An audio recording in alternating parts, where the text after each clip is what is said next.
യഹോവ ദൈവമായിരിക്കുന്ന ജനവും അവൻ തനിക്ക് അവകാശമായി തിരഞ്ഞെടുത്ത ജാതിയും ഭാഗ്യമുള്ളത്. ആ തിരഞ്ഞെടുപ്പിന്റെ ഭാഗ്യവും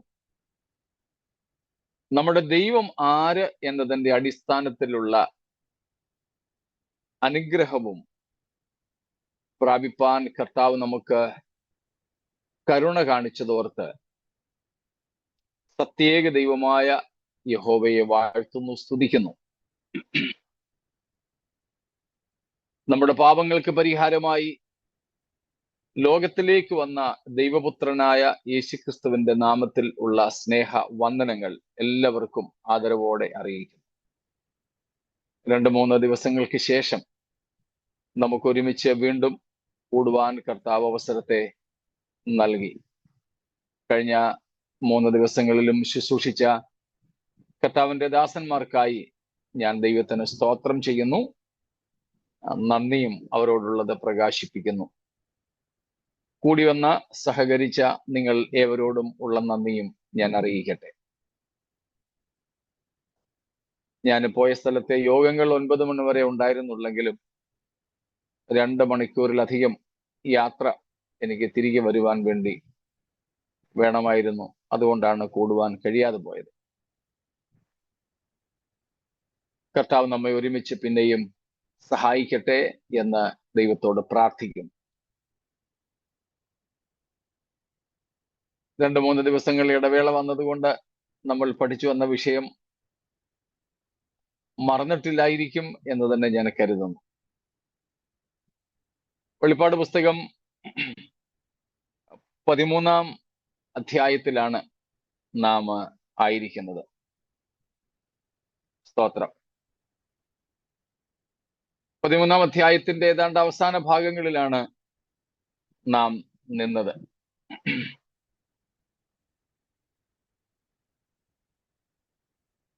അതിൽ നാം 3 പ്രധാനപ്പെട്ട വ്യക്തികളെയാണ് മനസ്സിലാക്കിയത്. മഹാസർപ്പം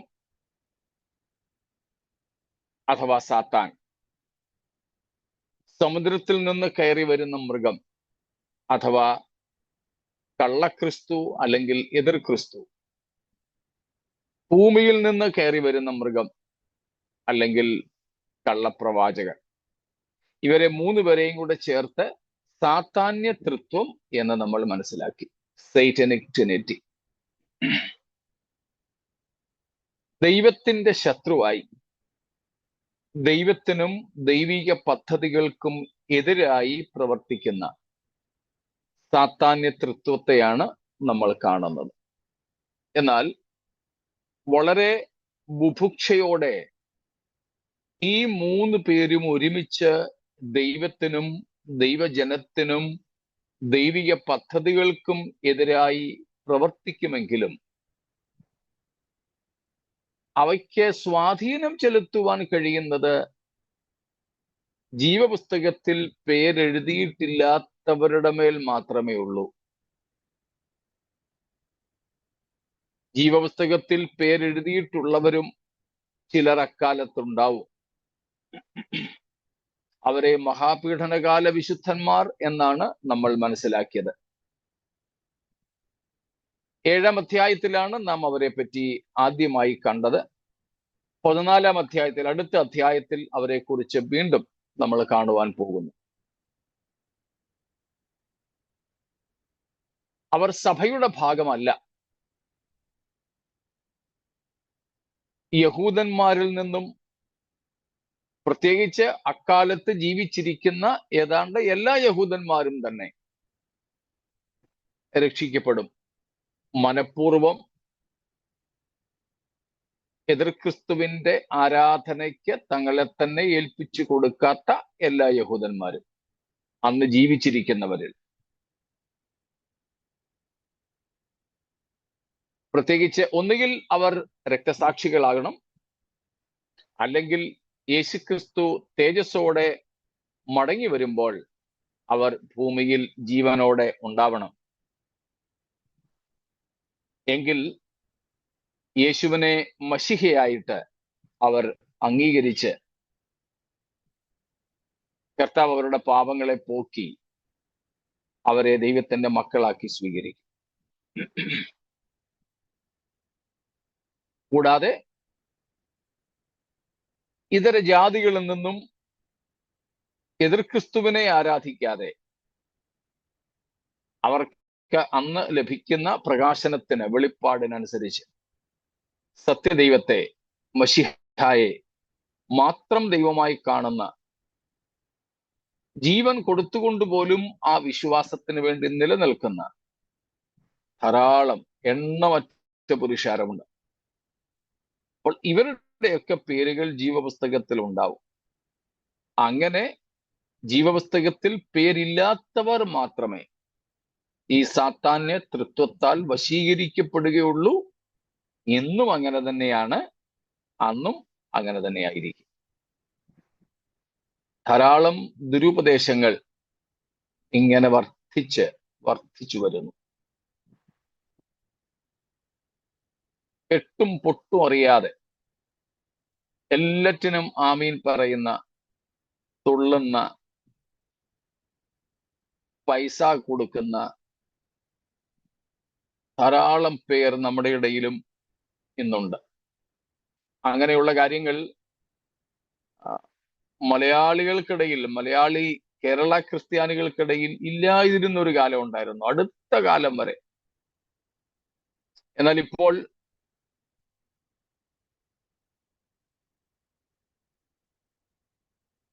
വളരെയധികം ഈ സാത്താന്യ ശക്തിയാൽ വശീകരിക്കപ്പെട്ട് ദുരുപദേശങ്ങൾക്കും കൾട്ടുകൾക്കും അടിപ്പെട്ടുപോയ ഒരു സമൂഹത്തെ നമുക്ക് കാണാം.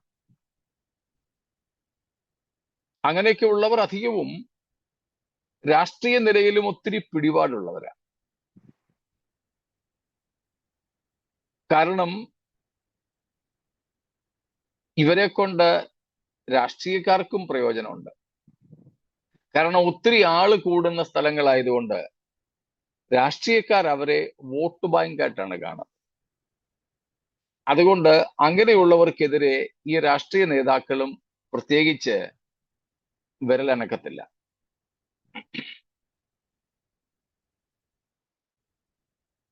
ഏതായാലും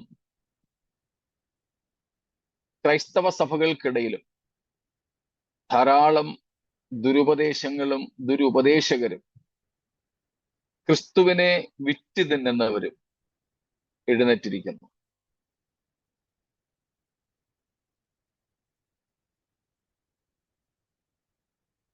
ഞാൻ ഇന്നലെ ഞങ്ങളുടെ കൂട്ടായ്മയിൽ പറഞ്ഞ ഒരു കാര്യം നമ്മുടെ കൂട്ടത്തിലെ ഒരാൾ എനിക്ക് അയച്ചു തന്ന ഒരു വീഡിയോയെ കുറിച്ചായിരുന്നു. കേരളത്തിലെ എവിടെ ഒരു സ്ഥലത്ത്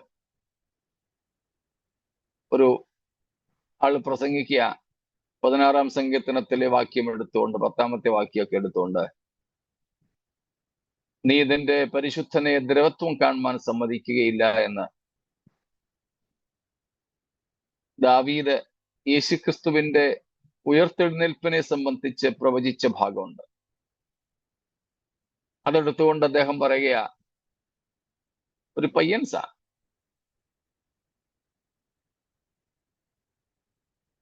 ദാവീദ് പ്രവചിച്ചു ദൈവത്തിന്റെ പുത്രനെ ദ്രവത്വം കാണുവാൻ സമ്മതിക്കത്തില്ല.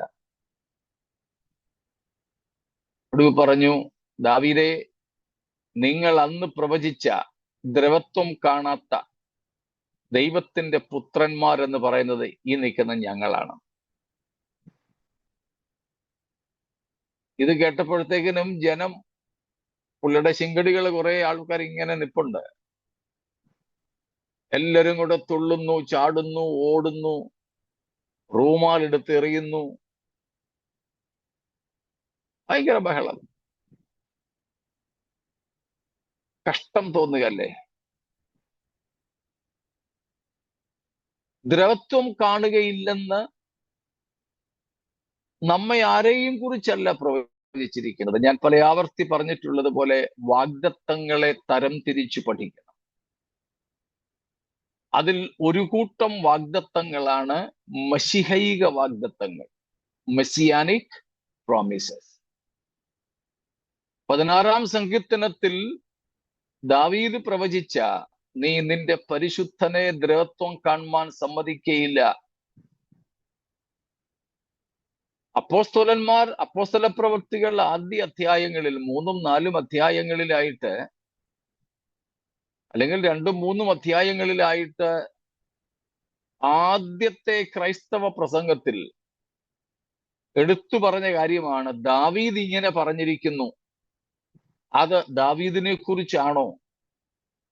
അല്ല, ദാവീദിന്റെ കല്ലറ ഇന്നുവരെ നമ്മുടെ ഇടയിൽ ഉണ്ട്. അപ്പോൾ ഇത് പ്രവചിച്ച ദാവീദ് ഉൾപ്പെടെയുള്ളവർ മരിച്ചുപോയി. കല്ലറകൾ ഇന്നും തെളിവായിട്ടുണ്ട്. അപ്പൊ ഇത് ആരെക്കുറിച്ചല്ല എന്ന് അപ്പോസ്തല പ്രവൃത്തികളിൽ പത്രോസ് എടുത്തു പറഞ്ഞു. യേശു മശിഹായെ കുറിച്ചാണ്, വേറെ ആരെക്കുറിച്ചും അല്ല.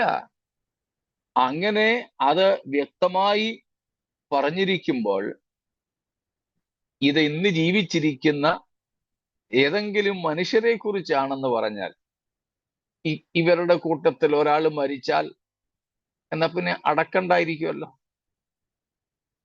ഇനി അടക്കിയാലും എപ്പോൾ വേണമെങ്കിലും തുറന്നു നോക്കിയാൽ അവർ അങ്ങനെ തന്നെ ഇരിക്കുമല്ലോ. മോർച്ചറി പോലും വെക്കേണ്ടി വരില്ലല്ലോ. എന്തൊരു കഷ്ടം! ഇങ്ങനെയുള്ളവരെ കാണുമ്പോൾ നമുക്ക് വെളിപ്പാട് 13:8, 2 തെസ്സലോനിക്കർ 2:9 മുതൽ ഒക്കെ ഓർമ്മ വരണം. ഇവരുടെ പ്രത്യക്ഷത, അല്ലെങ്കിൽ ഈ കള്ളക്രിസ്തുവിന്റെ, ഈ എതിർ ക്രിസ്തുവിന്റെ പ്രത്യക്ഷതയോ അവയുടെ ഈ സ്വാധീനമോ ആരെ മാത്രമേ ബാധിക്കുന്നുള്ളൂ? ജീവപുസ്തകത്തിൽ പേരെഴുതി കാണാത്തവരെ മാത്രം. അതുകൊണ്ടാ പറഞ്ഞത് ഇന്നും അങ്ങനെ തന്നെ, അന്നും അങ്ങനെ തന്നെ. സ്തോത്രം. ആ കാര്യങ്ങളൊക്കെ നമ്മൾ കണ്ടു. പിന്നെ രണ്ടാമത്തെ മൃഗമായ കള്ളപ്രവാചകനെ കുറിച്ചും നാം കാണുകയുണ്ടായി. കള്ളപ്രവാചകന്റെ ഐഡന്റിറ്റി, അവൻ എങ്ങനെയായിരിക്കുമെന്നും, 2, അവന്റെ വർക്സ്, അവന്റെ പ്രവൃത്തികൾ എങ്ങനെയായിരിക്കുമെന്നും ഉള്ളത് നാം കണ്ടു. ഏറ്റവും ഒടുവിൽ നാം നോക്കിക്കൊണ്ടിരുന്നത് മൃഗത്തിന്റെ മുദ്രയെ കുറിച്ചായിരുന്നു. നമ്മുടെ ജനറൽ ഗ്രൂപ്പിൽ ജോയ് കുട്ടിച്ചാൻ പോസ്റ്റ് ചെയ്ത ആ വീഡിയോ ഒരുപക്ഷെ നിങ്ങൾ കണ്ടു കാണും. എനിക്കെല്ലാം കാണാൻ പറ്റിയില്ല. തുടക്കം ഒരു ശകലമേ കണ്ടുള്ളൂ. കാര്യം മനസ്സിലായി കാണുമല്ലോ. ഒരു അരിമണിയുടെ എത്രയിൽ ഒരു ഭാഗമെന്ന 4/4 ഓക്കെ, 1/4. ഒരു അരിമണിയുടെ ഒരു ഗ്രെയിൻ ഓഫ് റൈസ്, അതിന്റെ 1/4 മാത്രം വലിപ്പമുള്ള മൈക്രോചിപ്പ്. അത് കണ്ടുപിടിച്ച ആള് തന്നെ ആ കാര്യങ്ങൾ വിവരിക്കുന്നതാണ്. അതിനകത്ത് കണ്ട തുടക്കമേ ഞാൻ കണ്ടുള്ളൂ, ബാക്കി അതുകൊണ്ട് കണ്ടില്ല. നിങ്ങൾ കണ്ടു കാണും. ഇല്ലെങ്കിൽ ഈ മുദ്ര ഏൽക്കുന്നതുമായി ബന്ധപ്പെട്ട കാര്യങ്ങളാണ് പറയുന്നത്. നാം കണ്ടു, വലത്ത് കൈമേലോ നെറ്റിമേലോ മുദ്ര സ്വീകരിക്കണം എന്ന്. അത് ഒരു പച്ചകുത്തുന്നത് പോലെ അല്ല, പകരം ഒരു സിം കാർഡ് ഇടുന്നത് പോലെ. നമുക്കറിയാം, നേരത്തെ നമ്മുടെ മൊബൈലിലൊക്കെ ഇട്ടിരുന്ന സിം കാർഡ് വലിയ വലിപ്പമുള്ളതായിരുന്നു. അത് കുറഞ്ഞ് ഇപ്പം വളരെ ചെറിയ സിം കാർഡാണുള്ളത്. ഇതിനേക്കാളിലും ചെറിയ, ഒരു അരിമണിയേക്കാൾ ചെറിയ ഒരു ചിപ്പ് ശരീരത്തിൽ ഘടിപ്പിക്കുന്നതിനെ കുറിച്ചാണ് നാം അവിടെ കാണുന്നത്. വെളിപ്പാട് 13-ാമത്തെ അധ്യായത്തിൽ ചിപ്പെന്നൊന്നും നമ്മൾ കാണുന്നില്ല. പക്ഷേ നമുക്ക് ഇപ്പോൾ കണ്ടുപിടിക്കപ്പെട്ടിരിക്കുന്ന ഈ ചിപ്പുമായി ബന്ധപ്പെട്ട് അതിനെ മനസ്സിലാക്കുന്നതിൽ തെറ്റില്ല.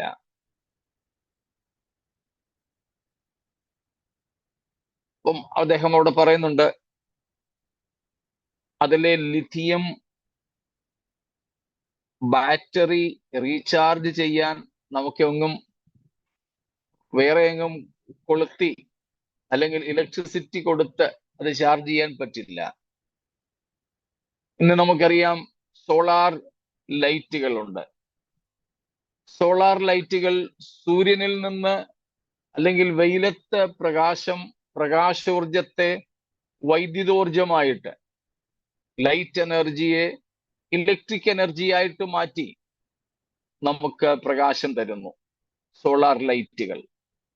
ഇതുപോലെ ശരീരത്തെ ചൂടിൽ നിന്ന് ഈ ബാറ്ററിയെ ചാർജ് ചെയ്ത് ഈ സിമ്മിനെ ഉറപ്പിച്ചു നിർത്താൻ അല്ലെങ്കിൽ ലൈവായിട്ട് നിർത്താനുള്ള സിസ്റ്റംസ്, വ്യവസ്ഥകൾ കണ്ടുപിടിച്ചതായിട്ട് നാം കാണുന്നുണ്ട്.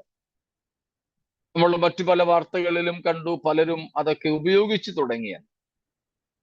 ഇതുപോലെയുള്ള ഒന്ന് ഇപ്പോൾ ഇട്ടിരിക്കുന്ന ചിപ്പ് ആകണമെന്നില്ല, എന്നാൽ ഇതുപോലെയുള്ള ചിപ്പുകൾ ശരീരത്തിൽ ഘടിപ്പിച്ച് എതിർ ക്രിസ്തുവിന്റെ പേരോ നമ്പരോ ആൾക്കാരുടെ മേൽ അടിച്ചേൽപ്പിച്ച് ഈ സാത്താന്യ സിസ്റ്റത്തിലേക്ക്, വ്യവസ്ഥിതിയിലേക്ക് കൊണ്ടുവരുന്ന ഒരു കാര്യമാണ് നാം കാണുന്നത്. ചിലരൊക്കെ ഞാൻ ചിലയിടത്തൊക്കെ വായിച്ചിട്ടുണ്ട്. ചിലർ പറയുന്നത് ഈ സംഖ്യ ഓൾറെഡി വന്നു കഴിഞ്ഞു എന്നാണ്. ചിലർ പറയുന്നു യൂറോ കറൻസിയിൽ ഈ 666 എന്ന ബാർകോഡ് ഉണ്ടെന്ന്.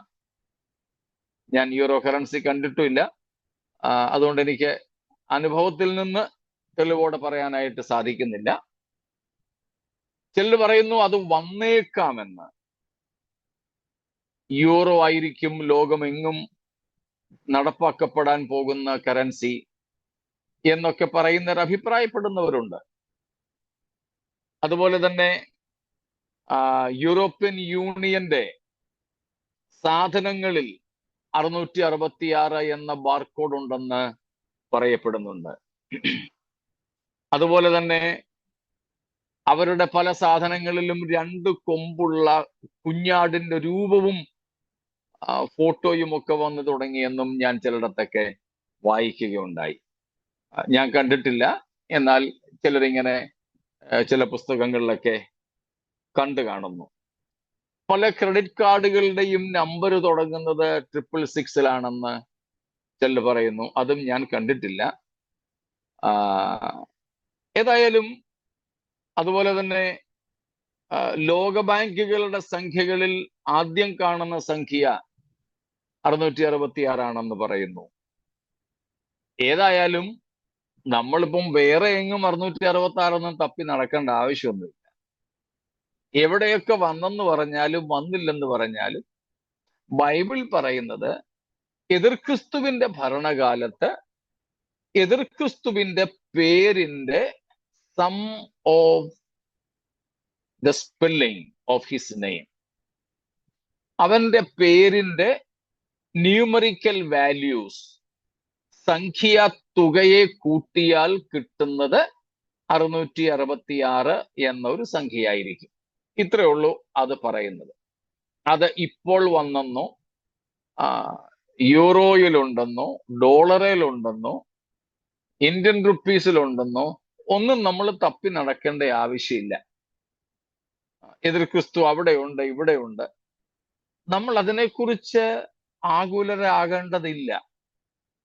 യേശു കർത്താവ് പറഞ്ഞത് യേശു ക്രിസ്തു അവിടെ വന്നെന്നും ഇവിടെ വന്നെന്ന് പറഞ്ഞാൽ പോലും നമ്മൾ ഓടി നടക്കണ്ടെന്ന. അതുകൊണ്ട് നമ്മുടെ ഇടയിലും ഈ വിഷയങ്ങളൊക്കെ പറഞ്ഞാൽ ഒത്തിരി സ്റ്റേജുകൾ കിട്ടും.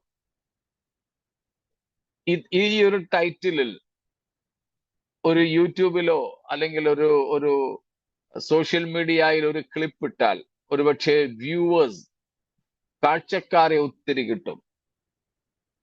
കാരണം ഈ കാര്യങ്ങളിൽ ആൾക്കാരുടെ താല്പര്യം വളരെ അധികമാണ്. യേശുക്രിസ്തുവിനേക്കാൾ നമ്മുടെ ആൾക്കാർ പോലും അറിയാനും ഒക്കെ ആഗ്രഹിച്ചുകൊണ്ടിരിക്കുന്നത് എതിർ ക്രിസ്തുവിനെ കുറിച്ചാണ്, 666 കുറിച്ചാണ്. അത് ഒരു ശരിയായ പ്രവണതയായിട്ട് എനിക്ക് തോന്നുന്നില്ല. കാരണം ഇതെല്ലാം കർത്താവിന്റെ വരവിനും സഭയുടെ എടുക്കപ്പെടലിനും ശേഷം ഈ ഭൂമിയിൽ നടക്കേണ്ട കാര്യങ്ങളാണ്. അതിനുള്ള ഒരുക്കങ്ങൾ നടന്നുകൊണ്ടിരിക്കുന്നു എന്നുള്ളത് 100% ശരിയാണ്. അത് കണ്ടിട്ടല്ല നമ്മൾ കർത്താവിന്റെ വരവിനായിട്ട് കർത്താവ് വരാറായി എന്ന് ഒരുങ്ങേണ്ടത്. സ്തോത്രം. നമ്മൾ കർത്താവിനെ സ്നേഹിക്കുന്നു എങ്കിൽ വേറെ ലക്ഷണങ്ങൾ കണ്ടാലും ഇല്ലെങ്കിലും ആ കർത്താവിന്റെ വരവിനായിട്ട് നമ്മൾ ഏറെ ജിജ്ഞാസയോടെ താല്പര്യത്തോടെ ആയിരിക്കുകയാണ് വേണ്ടത്. സ്തോത്രം. അപ്പോൾ ഇതാണ് 666 എന്നതിൻ്റെ, അല്ലെങ്കിൽ മൃഗത്തിന്റെ പേരും സംഖ്യയും എന്നുള്ളതിന്റെ അർത്ഥം. കഴിഞ്ഞ ദിവസം നമ്മൾ പറഞ്ഞതുപോലെ ഏതാണ്ട് എല്ലാ ഭാഷകളിലും തന്നെ അക്ഷരങ്ങൾക്ക് ഓരോ സംഖ്യാ മൂല്യങ്ങളുണ്ട്. പ്രത്യേകിച്ച് പൗരാണിക ഭാഷയിലെ റോമൻ ലെറ്റേഴ്സിനും എബ്രായ ഗ്രീക്ക് അക്ഷരങ്ങൾക്കുമൊക്കെ നൽകപ്പെട്ടിരുന്ന ന്യൂമറിക്കൽ വാല്യൂസ്, സംഖ്യാ മൂല്യങ്ങളുണ്ട്. അതനുസരിച്ചാണ് ഇവിടെ പറയപ്പെട്ടിരിക്കുന്നത്. ആ മൂല്യം ഉള്ള 666 എന്ന മൂല്യം ആകെത്തുക ലഭിക്കുന്ന ഒത്തിരി പേരുകൾ ഇന്നും ഉണ്ട്. അന്ന് ഞാൻ മിനിയാന്ന് പറഞ്ഞതുപോലെ നമ്മുടെയും ആരുടെയെങ്കിലും ഒക്കെ പേരുകൾ ചിലപ്പോൾ കൂട്ടിയാൽ 666 കിട്ടിയെന്നിരിക്കും. അതുകൊണ്ട് ഈ പുള്ളിയാണ് എതിർ ക്രിസ്തു എന്നും പറഞ്ഞ് നമ്മൾ പ്രസംഗിച്ചാലോ ഒന്നും സത്യമല്ല, അത് സത്യമല്ല. അതുകൊണ്ട് ആരാണ് എതിർ ക്രിസ്തു, ആരായിരിക്കും എന്നുള്ളതിനെ കുറിച്ചൊന്നും നമ്മൾ ആകുലപ്പെടേണ്ടതില്ല. അതിന് അർഹിക്കുന്നതിൽ അപ്പുറമായ പ്രാധാന്യം കൊടുക്കേണ്ടതില്ല എന്ന് സാരം. നാം ശ്രദ്ധിക്കേണ്ടത് കർത്താവിന്റെ വരവിന് വേണ്ടി അതിന് എപ്പോൾ സംഭവിച്ചാലും നമ്മുടെ ആവേശം അതായിരിക്കണം. പക്ഷേ യേശുക്രിസ്തുവിന്റെ വരവിനേക്കാൾ അധികം ആവേശം ഞാൻ ഈ പറഞ്ഞതുപോലെ 666-നും എതിർ ക്രിസ്തുവിനും ബാർകോഡുകൾക്കും മൈക്രോചിപ്പിനും ഒക്കെയാ. നമ്മൾ ലഭിക്കുന്ന ഇൻഫോർമേഷൻസ്, സൂചനകൾ, അറിവുകൾ ഒക്കെ പഠിക്കുന്നതിൽ തെറ്റൊന്നുമില്ല. അത് വെച്ച് തിരുവെഴുത്തുകളെ താരതമ്യം ചെയ്യുന്നതിലും തെറ്റില്ല. അവയൊക്കെ വെച്ച് ദൈവവചനത്തിന്റെ ആധികാരികത തെളിയിക്കേണ്ട ആവശ്യം സത്യത്തിൽ ബൈബിളിനില്ല. ഞാൻ പറയുന്ന കാര്യം മനസ്സിലാവുന്നുണ്ടോ? സ്തോത്രം. ലോകത്തിൽ ഉണ്ടാകുന്ന ശാസ്ത്രീയതകളുടെ കാര്യങ്ങൾ വെച്ചിട്ട് വേദപുസ്തകത്തിന്റെ ദൈവനിശ്വാസീയത തെളിയിക്കേണ്ട ആവശ്യം സത്യത്തിൽ നമുക്കില്ല. പിന്നെ ദൈവവചനം വിശ്വസിക്കാത്തവരോട് വേണമെങ്കിൽ ആ കാര്യങ്ങളൊക്കെ പറഞ്ഞ് നമുക്ക് തെളിയിക്കാം, തീർച്ചയായിട്ടും. അഥവാ ദൈവമക്കളായ നാം വിശ്വസിക്കേണ്ടത്, സ്തോത്രം, the inspiration of the word of God, infallibility, inerrancy, immutability, sufficiency, accuracy and authority of the word of God. 7 കാര്യങ്ങൾ ഞാൻ പറഞ്ഞു. നേരത്തെയും പല പ്രാവശ്യം പറഞ്ഞിട്ടുള്ളതാ, ഒരാവർത്തനം എന്നേ ഉള്ളൂ. സ്തോത്രം. എന്തൊക്കെയാ? ബൈബിൾ ദൈവവചനമാണ് എന്ന ഉറപ്പ്, വിശ്വാസം എനിക്ക് നിങ്ങൾക്കും വേണം. ആ ദൈവവചനത്തിന്റെ 7 പ്രത്യേകതകളാണ് ഞാൻ പറഞ്ഞത്. ഇൻസ്പിറേഷൻ, ദൈവ നിശ്വാസീയത, ഇൻഫാലിബിലിറ്റി, മാറ്റമില്ലായ്മ, ഇമ്മ്യൂട്ടബിലിറ്റി, നാശമില്ലായ്മ, ഇന്നറൻസി, തെറ്റിക്കൂടായ്മ, സഫിഷ്യൻസി, നമുക്ക് രക്ഷയ്ക്ക് പര്യാപ്തമായത് എന്ന ചിന്ത, പര്യാപ്തത, അതോറിറ്റി, വചനത്തിന്റെ ആധികാരികത, ആക്യുറസി, കൃത്യത. അപ്പോൾ കുറഞ്ഞപക്ഷം ഈ 7 വിശേഷതകൾ ഉള്ള ദൈവവചനമാണ് ബൈബിൾ. ദൈവവചനമാണ് ബൈബിൾ എന്ന വിശ്വാസ ഉറപ്പും നമുക്കും നമ്മുടെ തലമുറകൾക്കും ഉണ്ടാകണം. അതുകൊണ്ട് ദൈവവചനം വെച്ച് മാത്രമേ നമുക്ക് ശാസ്ത്രീയ കണ്ടുപിടുത്തങ്ങളെ പോലും വിലയിരുത്താൻ പറ്റൂ. അതിന്റെ അടിസ്ഥാനത്തിൽ, സയൻസിന്റെ, ശാസ്ത്രത്തിന്റെ അടിസ്ഥാനത്തിൽ വേദപുസ്തകത്തെ വിലയിരുത്തുകയല്ല. വേദപുസ്തകത്തിന്റെ അടിസ്ഥാനത്തിൽ ശാസ്ത്രത്തെയും ചരിത്രത്തെയും ഒക്കെ വിലയിരുത്തുകയാണ് ശരിയായ നടപടി. സ്തോത്രം. അങ്ങനെ തിരുവെഴുത്തുകൾ പറയുന്നത് അങ്ങനെ തന്നെ സംഭവിക്കുന്നു എന്നുള്ളത് നമുക്ക് സന്തോഷകരമാണ്. അപ്പോൾ ദൈവവചനം പറയുന്ന ഏറ്റവും പ്രധാനപ്പെട്ട വിഷയവും വാഗ്ദത്തവും നമ്മുടെ കർത്താവിന്റെ വരവാണ് എന്നുള്ളത് നമുക്കറിയാമല്ലോ. അതുകൊണ്ട് ശീഘ്രം നടക്കാനിരിക്കുന്ന ക്രിസ്തുവിന്റെ വരവിനായി നമുക്ക് ഒരുങ്ങുവാൻ ഇതെല്ലാം കാരണമാകട്ടെ എന്ന് ആഗ്രഹിക്കുകയും പ്രാർത്ഥിക്കുകയും ചെയ്യുന്നു. 13-ാം അധ്യായത്തിൽ നിന്ന് മറ്റെന്തെങ്കിലും നമുക്ക് ചിന്തിപ്പാനുണ്ടെങ്കിൽ പറയാമല്ലോ.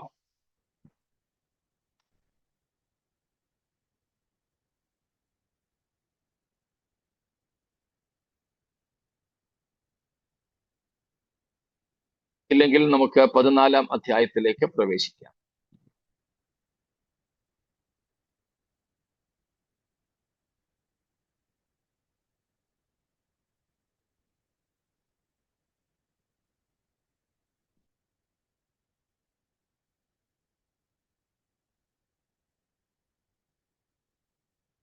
മറ്റൊന്നുമില്ല എങ്കിൽ നമുക്ക് 14-ാം അധ്യായത്തിലേക്ക് പ്രവേശിക്കാം. Revelation chapter 14.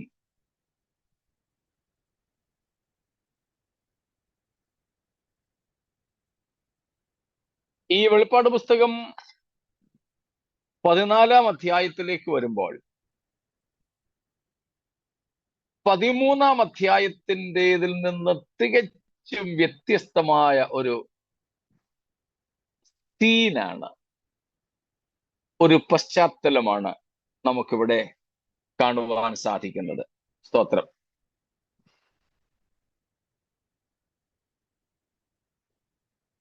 പതിമൂന്നാം അധ്യായത്തിന്റെ തുടർച്ച നമുക്ക് 16-ാം അധ്യായത്തിൽ കിട്ടും.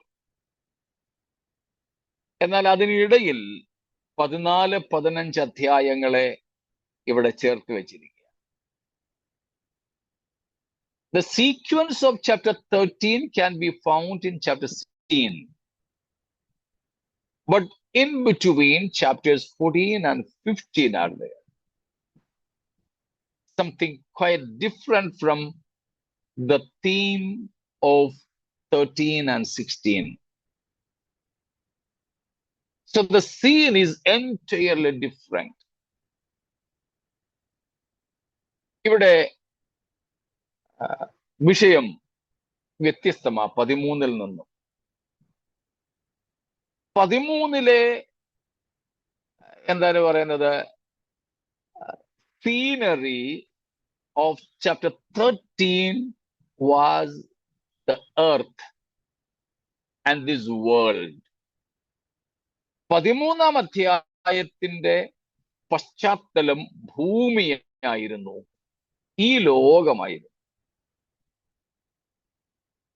പക്ഷേ 14 അധ്യായത്തിലെ സീനറി എന്ന് പറയുന്നത് സിയോനാണ്. സിയോന. 1 വാക്യം 14:1.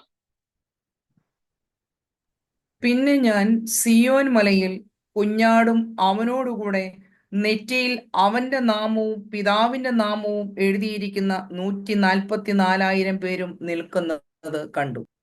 സ്തോത്രം.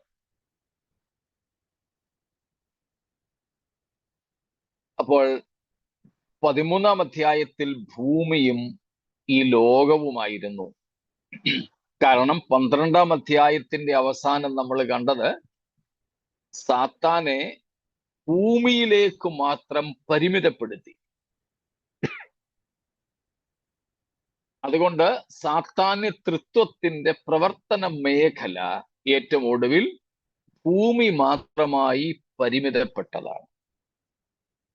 Chapter 12 we already have seen Satan was limited only within this world on this earth, and therefore the very pulpit of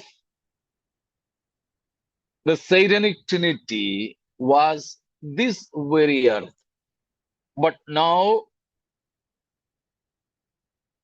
it is changed to Mount Zion. സാത്താൻ ഭൂമിയിൽ മാത്രമായി പരിമിതപ്പെട്ടതുകൊണ്ട് സാത്താന്യ തൃത്വത്തിന്റെ പ്രവർത്തന മേഖല കേവലം ഭൂമി മാത്രമായി പരിമിതപ്പെടുകയായിരുന്നു. ഭൂമി മാത്രമായി. അതുകൊണ്ടാണ് 13 അധ്യായത്തിൽ നാം സാത്താന്യ തൃത്വം ഈ ലോകത്തിൽ ഭൂമിയിൽ മാത്രമായി പ്രവർത്തിക്കുന്നത് കാണുന്നത്. പക്ഷേ 14 അധ്യായത്തിൽ നമ്മൾ കണ്ടു സിയോൻ മലയിൽ കുഞ്ഞാട് നിൽക്കുന്നു, കുഞ്ഞാടിനോട് കൂടെയുള്ളവര്. സ്വർഗീയ സിയോനെയാണ് അത് കാണിക്കുന്നത്. It's heavenly Zion. In chapter 13, main characters were the Satanic Trinity. But in chapter 14 and chapter 15, key characters are Lord God, the Holy One, and the Lamb of God. 13 അധ്യായത്തിൽ സാത്താന്യ തൃത്വമായിരുന്നു പ്രധാന കഥാപാത്രങ്ങളെങ്കിൽ 14 15 അധ്യായങ്ങളിൽ നമ്മൾ കാണുന്ന പ്രധാനികൾ പിതാവായ പരിശുദ്ധനാം ദൈവവും ദൈവത്തിന്റെ കുഞ്ഞാടുമാണ്. 1 വാക്യത്തിൽ തന്നെ നാം അത് കണ്ടു. കുഞ്ഞാടിന്റെ നാമവും പിതാവിന്റെ നാമവും. പിതാവിനെയും പുത്രനെയും നാം അവിടെ കാണും. Chapter 13 spoke about those people whose names are not found or will not be found in the book of life. ജീവപുസ്തകത്തിൽ പേരെഴുതി കാണാത്തവ മനുഷ്യരെ കുറിച്ചാണ് 13-ാം അധ്യായം നമ്മോട് പറഞ്ഞത്.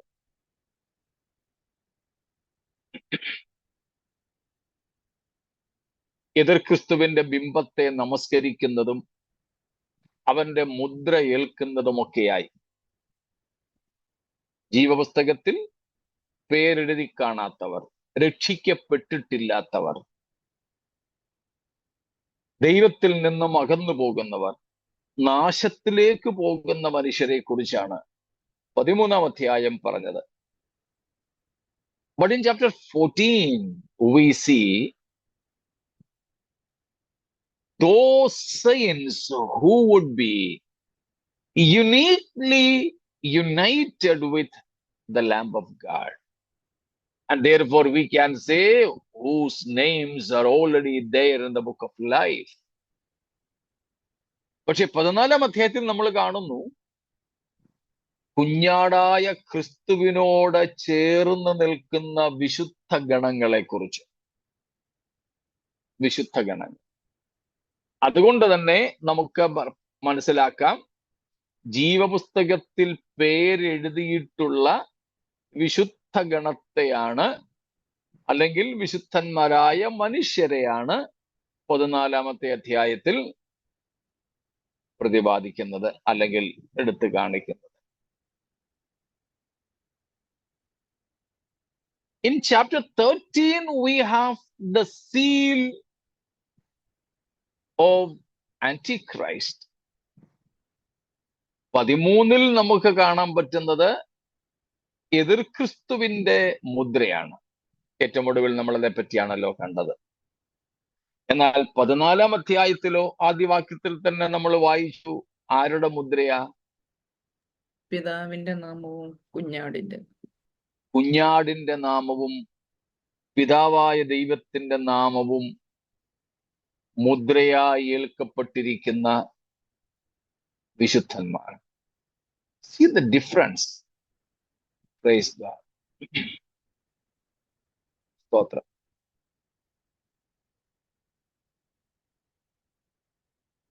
പതിമൂന്നാമത്തെ അധ്യായത്തിൽ in chapter 13 we saw, especially from verses 5 following, the saints are overpowered or conquered by the Antichrist. എതിർ ക്രിസ്തു വിശുദ്ധന്മാരെ ജയിക്കുന്നതാണ് കാണുന്നത്.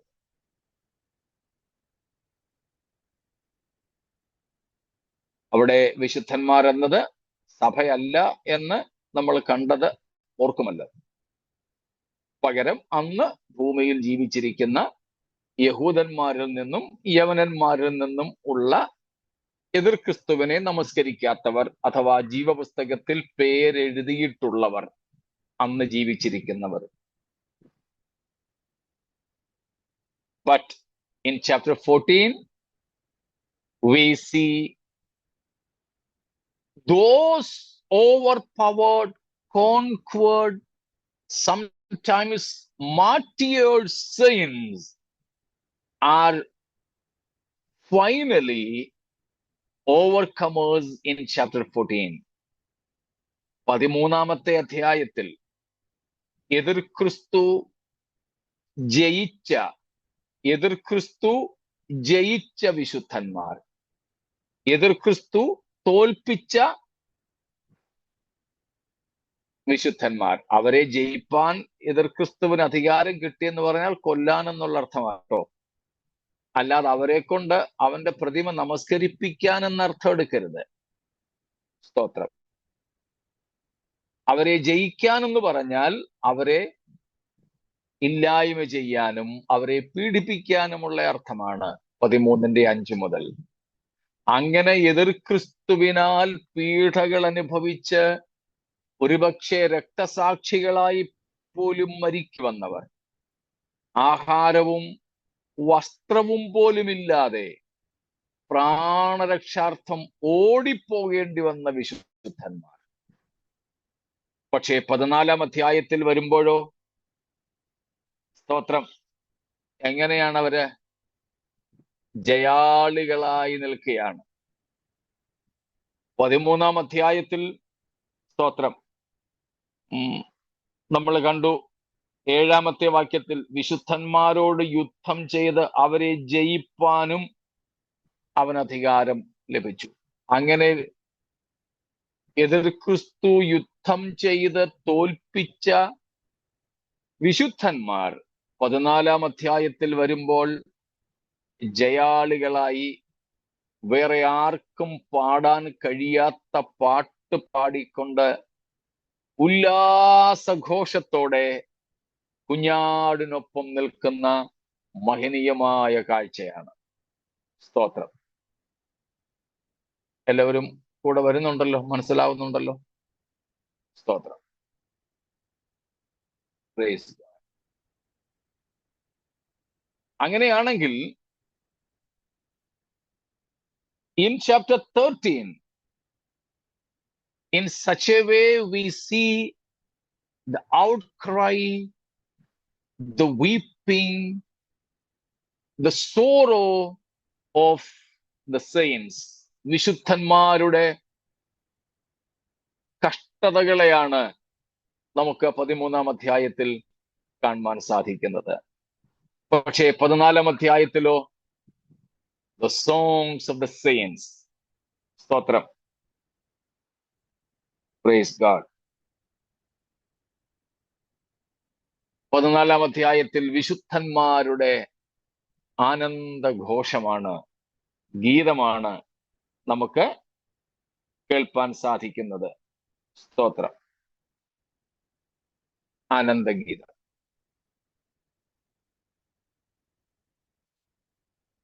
In chapter 13, we see the satanic trinity, especially through the second beast, the false prophet,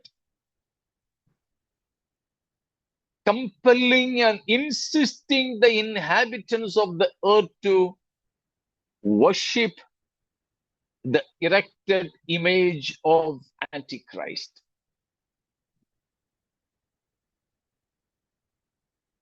With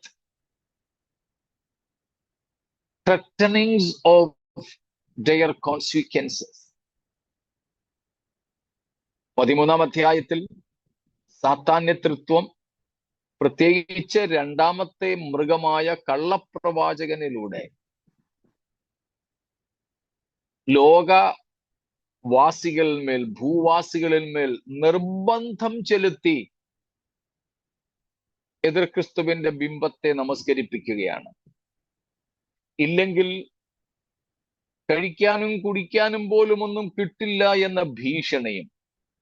അങ്ങനെ ഭീഷണിപ്പെടുത്തി, ഭയപ്പെടുത്തി എതിർ ക്രിസ്തുവിനെ, അവന്റെ ബിംബത്തെ നമസ്കരിപ്പിക്കുന്ന ചിത്രം 13-ാം അധ്യായത്തിലാണെങ്കിൽ 14-ാം അധ്യായത്തിൽ അങ്ങനെ ഒരു നിർബന്ധം ദൈവം പോലും നിർബന്ധം ചെലുത്തുന്നില്ല.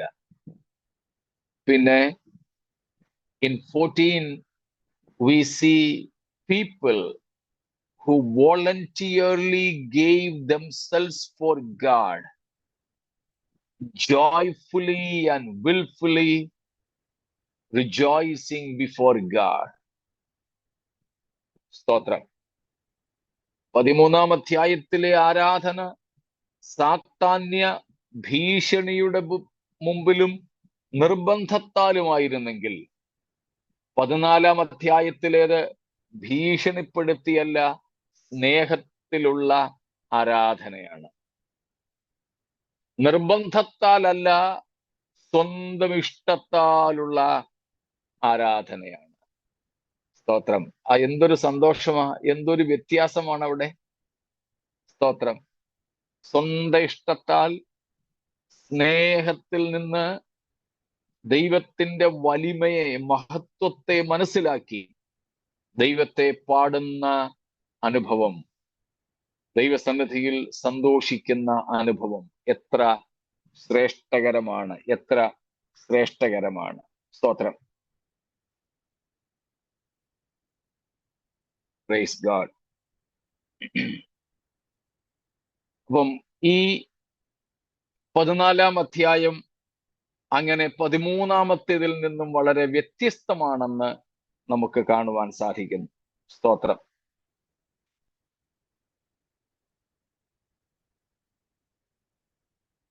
പതിമൂന്നാമത്തെ അധ്യായത്തിലെ പുള്ളികളെ, പ്രത്യേകിച്ച് 2-ാമത്തെ മൃഗത്തെ, നമ്മൾ കണ്ടത് കള്ളപ്രവാചകനെന്ന്.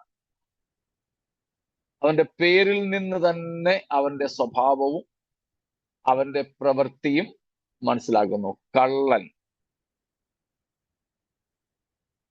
നേരെ വിപരീതമാണ് 14-ാമത്തെ അധ്യായത്തിലേക്ക് വരുമ്പോൾ. വേഴ്സ് നമ്പർ 5, 5-ാമത്തെ വാക്യം, 14:5. ഭോഷ്ക് അവരുടെ വായിൽ ഉണ്ടായിരുന്നില്ല, അവർ കളങ്കമില്ലാത്തവർ തന്നെ. സ്തോത്രം. 13-ാം അധ്യായത്തിലെ പുള്ളികള് കള്ളന്മാരായിരുന്നു. സാത്താനെ യേശു കർത്താവ് പറഞ്ഞത് അവൻ ഭോഷ്കിന്റെ അപ്പനാണെന്ന്. അവൻ ആദ്യം മുതലേ കള്ളം പറയുന്നവനും കൊലപാതകനും പാപം ചെയ്യുന്നവനുമെന്ന യോഹന്നാൻ പറയുന്നത്. യോഹന്നാൻ 8-ാമത്തെ അധ്യായത്തിലുമുണ്ട്, 1 യോഹന്നാനിലുമുണ്ട്, 3-ാമത്തെ അധ്യായത്തിലും. ഇവൻ ആദ്യം മുതലേ സാത്താൻ, മഹാസർപ്പം. പിന്നെ അപ്പൻ എങ്ങനെയാണ് മക്കളുടെ കാര്യം പറയണോ? യഥാ പിതാ തഥാ പുത്ര, യഥാ മാതാ തഥാ പുത്രി. അപ്പം ഭോഷ്കിന്റെ ഒരു കുടുംബ സാത്താനും കുടുംബവും. നേരെ വിപരീതമാണ് 14-ാമത്തെ അധ്യായത്തിൽ. ഭോഷ്ക് അവരുടെ വായിൽ ഉണ്ടായിരുന്നില്ല. No falsehood. കാരണം അവർ God is true and he is the truth. ദൈവം സത്യവാനുമാണ്, സത്യവുമാണ്. സ്തോത്രം. അതുകൊണ്ട് സ്വർഗം സത്യവാന്മാരുടെ മാത്രം വാസസ്ഥല. ഭോഷ്കുള്ളവരാരും അവിടെ കടക്കില്ല. 21:8 നമുക്ക് ഓർമ്മയുണ്ട്. റെവലേഷൻ 21:8. അവിടെ 8 തരം പാപികളെ കുറിച്ച് പറയുന്നു. അതിൽ 8-ാമത്തേത് ഭോഷ്ക് പറയുന്ന ഏവനും ഏവർക്കുമുള്ള ഓഹരി തീയും ഗന്ധകവും കത്തുന്ന പൊയ്കയിലത്രേ. അവസാന വാക്യവും കൂടെ 21-ന്റെ അവസാനം, 21 ലാസ്റ്റ്. ഭോഷ്ക് പ്രവർത്തിക്കുന്നവൻ ആരും അതിൽ കടക്കയില്ല. സ്തോത്രം. അപ്പോൾ സ്വർഗരാജ്യം, ദൈവരാജ്യം, പുത്തനാം യെരൂശലേം, അത് സത്യമുള്ളവർക്ക് മാത്രം പ്രവേശിക്കുവാനും വസിക്കുവാനും കഴിയുന്ന സ്ഥലമാണ്. അതാണ് നാം ഈ 14-ാമത്തെ അധ്യായത്തിൽ കാണുന്നത്. Contrast between chapters 13 and 14. 13ഉം 14ഉം അധ്യായങ്ങൾ തമ്മിലുള്ള ഒരു താരതമ്യമെന്നോ വൈപരീത്യമെന്നോ ഒക്കെ ഇതിനെ വിളിക്കാം. അങ്ങനെ ഒരു ചിന്തയാണ് നമ്മളിപ്പോൾ കണ്ടുകൊണ്ടിരുന്നത്. സ്തോത്രം. അപ്പോൾ ഭോഷ്ക് പറയുന്നവരാരും അതിൽ കടക്കയില്ല. സ്തോത്രം. ഭോഷ്ക് പറയുന്നവരാരുമില്ല. ഇങ്ങനെ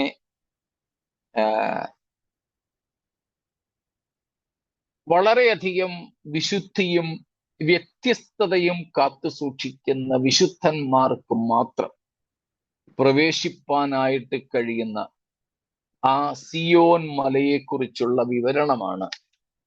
കുഞ്ഞാടുമൊത്ത വിശുദ്ധന്മാരുടെ വാസത്തിന്റെ ശ്രേഷ്ഠതയാണ് ഈ 14-ാമത്തെ അധ്യായത്തിൽ നാം കാണുന്നത്. പ്രത്യേകിച്ച് നാം അവിടെ കാണുന്നത് the lamb and the sealed 1,44,000 saints. കുഞ്ഞാടും മുദ്രയിടപ്പെട്ട 144,000 പേരും. അതാണ് ഈ 14 അധ്യായത്തിന്റെ 1 മുതൽ 20 വരെയുള്ള വാക്യങ്ങളുടെ ഇതിവൃത്തം എന്ന് പറയുന്നത്. സ്തോത്രം. ഇവിടെ നമ്മൾ കാണുന്നത് കുഞ്ഞാടും 144,000 വിശുദ്ധന്മാരും, മുദ്രയിടപ്പെട്ടവര്. പിന്നെ വീണ്ടെടുക്കപ്പെട്ടവരുടെ സ്വർഗത്തിലെ ആനന്ദകരമായ സംഗീതം, joyful song of the redeemed one in heaven. And also, one more thing this chapter describes, that's about the destruction, the doom, the judgment, the condemnation of the beast worshippers, the beast worshippers. മൃഗത്തെ ആരാധിക്കുന്നവരുടെ ആരാധകരുടെ നാശത്തെയും ന്യായവിധിയെയും കുറിച്ചും ഈ 14 അധ്യായം പ്രതിപാദിക്കുന്നു. അപ്പോൾ ഇങ്ങനെ 3 ഭാഗങ്ങളാണ് പ്രധാനമായും ഈ 14 അധ്യായത്തിനുള്ളത്. സ്തോത്രം. ഈ 14 അധ്യായം, first the lamb and the sealed 1,44,000. Second, their joyful worship in heaven. Joyful worship of the redeemed ones in heaven. Third one, the condemnation of the beast worshippers. കുഞ്ഞാടും 144,000 പേരും ഒരുമിച്ചുള്ള അവസ്ഥ. 2, വീണ്ടെടുക്കപ്പെട്ടവരുടെ സ്വർഗത്തിലെ ആനന്ദഘോഷം. 3, മൃഗത്തെ 13 അധ്യായത്തിൽ മൃഗത്തെ ആരാധിച്ചവരുടെ ന്യായവിധിയും നാശവും. ഈ 3 കാര്യങ്ങളാണ് 14 അധ്യായത്തിൽ പ്രതിപാദിക്കുന്നത്. സ്തോത്രം. അവയുടെ വിശദീകരണം കർത്താവിന്റെ വരവ് താമസിച്ചാൽ നമുക്ക് നാളെയാകാം. ഇതുവരെയുള്ള വിഷയങ്ങളിൽ എന്തെങ്കിലും സംശയമുണ്ടോ? ഈ 7-ാം അധ്യായത്തിൽ പറയുന്ന 144,000 തന്നെയല്ലേ ഇതും? അതെ. അല്ല, ഇവിടെ ചിലർ പറയുന്നല്ലോ ഒരു പ്രത്യേക സഭക്കാരാന്നത്. അത് അവരേ പറയുന്നുള്ളൂ.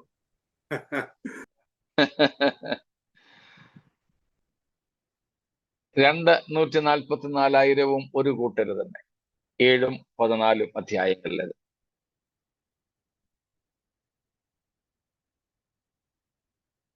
ഈ 144,000 യഹൂദന്മാരല്ലേ? അതെ. അവരെ കൂടാതെ വേറെ ആരും വിശുദ്ധന്മാരായി വന്നില്ലേ? വന്നു. 7ന്റെ 9 മുതൽ നമ്മൾ കണ്ടു. 144 7ന്റെ 9 മുതൽക്ക് നമ്മൾ കണ്ടു. അവരെ കൂടാതെ വിവിധ ഗോത്രങ്ങളിൽ നിന്നും ജാതികളിൽ നിന്നും വംശങ്ങളിൽ നിന്നും എണ്ണിക്കൂടാത്ത ഒരു സംഖ്യ.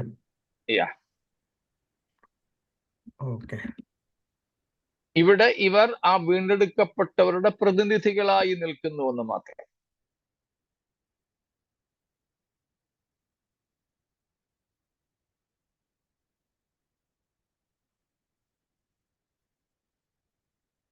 സ്തോത്രം. ഓക്കെ, മറ്റൊന്നുമില്ല എങ്കിൽ മുമ്പ് നമ്മൾ പറഞ്ഞതുപോലെ എത്രയും വേഗം ഈ സംഭവങ്ങൾക്കൊക്കെ മുൻപ് നടക്കാനിരിക്കുന്ന നമ്മുടെ കർത്താവിന്റെ വരവിനായി നമുക്ക് എല്ലാ നിലകളിലും ഒരുങ്ങാം. യോഹന്നാൻ പറഞ്ഞതുപോലെ അവനിൽ ഈ പ്രത്യാശയുള്ളവനെല്ലാം താൻ നിർമ്മലനായിരിക്കുന്നത് പോലെ തന്നെ തന്നെ നിർമ്മലീകരിക്കുന്നു. നമുക്ക് നമ്മെ തന്നെ നിർമ്മലീകരിച്ച് ദൈവഭയത്തിൽ വിശുദ്ധിയെ തികയ്ക്കാം. കാരണം ഈ വിലയേറിയ വാഗ്ദത്തങ്ങൾ നമുക്കുണ്ട്. ലോകത്തിൻ മോഹത്താലുള്ള നാശം വിട്ടൊഴിഞ്ഞ് ദിവ്യ സ്വഭാവത്തിന് കൂട്ടാളികളായി കർത്താവിനെ മുഖാമുഖം കാണുവാനുള്ള പ്രത്യാശയോടെ നമുക്ക് മുൻപോട്ട് പോകാം. ഈ വചനങ്ങളാൽ ദൈവം നമ്മെ അനുഗ്രഹിക്കുമാറാകട്ടെ.